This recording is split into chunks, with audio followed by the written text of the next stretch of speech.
Dernière revue de troupes pour le Premier ministre, ministre de la Défense Ahmed Bakayoko, sur l'esplanade du palais présidentiel, où sa dépouille a reçu l'hommage de la nation ce mercredi 17 mars. Un dernier adieu qui laisse voir encore une fois la forte aura politique qui était la sienne et l'étendue de l'estime qu'on lui vouait. La cérémonie d'hommage a drainé un grand monde. La nation ivoirienne, représentée par ses plus hautes institutions et par sa diversité politique, religieuse, sa chefferie traditionnelle, solidaire aux côtés de la Côte d'Ivoire, les chancelleries étrangères sur le sol ivoirien, mais aussi des délégations venues pour la circonstance de 13 pays du continent, dont 4 chefs d'État venus témoigner leur compassion à leur homologue ivoirien, le président Alassane Ouattara, les présidents Nana Akufo-Addo du Ghana, Alpha Condé de la Guinée, Roch-Marc Christian Kaboré du Faso, Umaro Sissoko Embalo de la Guinée-Bissau et le vice-président de la Guinée équatoriale Théodoro Nguema Obiang Mangué. La veuve, Yolande Bakayoko, et leurs 4 enfants paraissaient une fois de plus forts dans la douleur. Homme d'État, le Premier ministre Ahmed Bakayoko, qui est décédé le 10 mars dernier en Allemagne, où il était en soins pour un cancer du foie, était âgé de 56 ans. Mais son engagement en politique remonte à loin dans le passé. 30 ans de fidélité et de loyauté au président Alassane Ouattara et son épouse, la première dame Dominique Ouattara.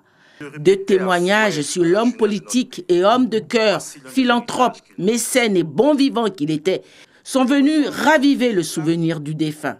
L'oraison funèbre a été dite par le médiateur de la République, Adama Tounkara. Au nom du président de la République, Alassane Ouattara, et de son épouse, Madame Dominique Ouattara, au nom du gouvernement, des institutions de la République, des forces de défense et de sécurité, et en mon nom personnel, je présente à Madame Yolande Tano Bakayoko et à ses enfants, aux grandes familles Bakayoko, Tano et alliés, au Woroba et à l'Indénié, les condoléances de toute la nation. Ahmed Bakayoko a mûri sous les ailes du couple Ouattara, dont il est l'un des plus grands motifs de fierté. Le désarroi du président de la République est d'autant plus profond que sur ses instructions, dans les centres hospitaliers les plus avancés, des cancérologues de France et d'Allemagne, au nom des plus éminents de cette maladie, se sont activés au chevet du Premier ministre. Si la science y pouvait quelque chose, Ahmed serait encore avec nous. Excellence, Monsieur le Président de la République, Madame la Première Dame, Yako. Yako, Yako. Les voies du Seigneur sont impénétrables. Encore sous le choc de la mort d'un premier fils, en l'occurrence le Premier ministre Amadou Gon Coulibaly, vous voici à nouveau éprouvé par la disparition encore plus soudaine d'un deuxième fils. À vous, messieurs les chefs d'État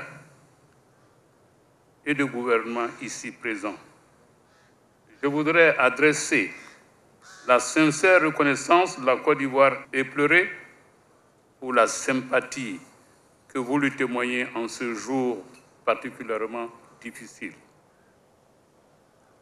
À vous, mesdames et messieurs, venus de l'étranger, à vous, mesdames et messieurs les ambassadeurs de pays amis, au nom de tous mes frères et sœurs dans la peine,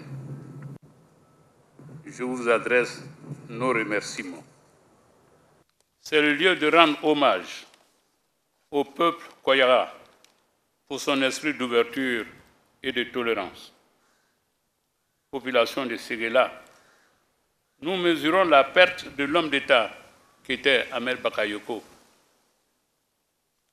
Population d'Abobo, vos douleurs insondables est légitime, car le Premier ministre Ahmed Bakayoko était un bon maire qui suscitait beaucoup d'espoir et d'espérance. Il avait de multiples projets pour sa commune, ses hommes, ses femmes et ses jeunes. Le président Alassane Ouattara ne vous laissera pas orphelins. Jeunes de Côte d'Ivoire, pleurons, mais restons dignes. Le Premier ministre Ahmed Bakayoko était un grand homme et un homme bien. Sa disparition invite chacun à cultiver les valeurs auxquelles ce self-made man a consacré sa vie. Le courage, le travail, la générosité, la loyauté, la simplicité et la joie de vivre. Ahmed Bakayoko n'a pas eu la vie facile. Il a connu les angoisses de la clandestinité politique. Yolande, son épouse, a vécu les affres de l'exil. Derrière eux, des enfants désemparés, loin de papa et maman, ont subi les dommages collatéraux de la vie d'un père résolument engagé auprès d'Alassane Ouattara, alors constitué en ennemi public numéro 1. Et chaque fois, le Premier ministre a su trouver le chemin et surtout, il a su fermer son cœur à la haine et au ressentiment. Le soleil ne se couche jamais. C'est nous qui nous détournons de son regard. Mon cher Ahmed, la Côte d'Ivoire ne se détournera pas du soleil de ton regard. Repose en paix. En reconnaissance de son dévouement pour son pays, la Côte d'Ivoire, le Premier ministre Ahmed Bakayoko a reçu à titre posthume des mains du président de la République une haute distinction dans l'ordre national de la République de Côte d'Ivoire.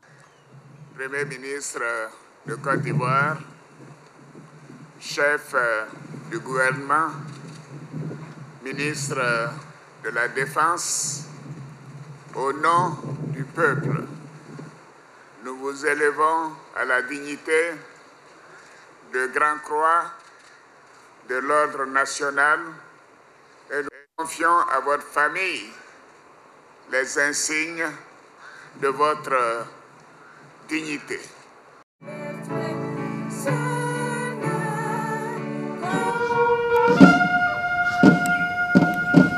La sonnerie aux morts est venue à son tour témoigner de l'importance que la nation ivoirienne accorde à ce grand serviteur de l'État qui part pour son dernier repos. Puis l'ultime hommage des armées à celui qui fut leur ministre de tutelle et Premier ministre de la Côte d'Ivoire. Le défilé militaire sous la supervision du sous-chef d'état-major de l'armée de terre, le colonel-major Chérif Ousmane. Dernier acte, l'au revoir de la nation à son fils. En signe de reconnaissance, le drapeau de l'État et la haute distinction qui lui a été décernée ont été remis à sa veuve ainsi que sa dépouille qui sera inhumée à Séguéla, sa terre familiale, le vendredi 19 mars après la prière de 13h.